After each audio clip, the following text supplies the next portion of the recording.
நாங்க செஞ்ச சாதனைகள் என்னன்னு ஊர் உலகத்துக்கே தெரியும். ஒவ்வொரு வீட்டுக்கும் எங்க திட்டம் வந்து சேர்ந்திருக்கு. அதனால தைரியமா ஓட்டு கேட்கிறோம். மக்களாகிய நீங்க மீண்டும் ஒரு முறை இருங்க. ஒரு நிமிஷம் நிறுத்துங்க.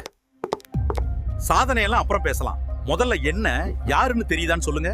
திருபுவனம் அருகே கோவில் காவலாளி அஜித்குமார் கொலை செய்யப்பட்ட நிலையில் அவரை காவலர்கள் கொடூரமாக தாக்கும் வீடியோ காட்சிகள் வெளியாகியுள்ளது. யோ, பதில் சொல்லியா? என் உடம்புல அப்படி என்னையா இருந்துச்சு?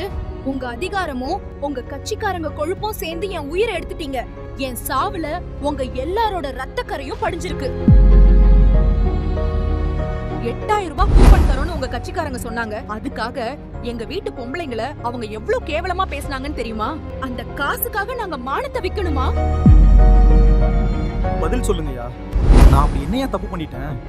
கஷ்டப்பட்டு படிச்சேன், ஒரு வேலைக்கு போய் நல்லபடியா செட்டில் ஆகணும்னு தான் நினைச்சேன். ஆனா லவ் பண்ணன்ற ஒரே காரணத்துக்காக ஆணவ கொலை செஞ்சு என் உயிரை எடுத்தீங்களே, இதுதான் நீங்க தர்ற பாதுகாப்பா?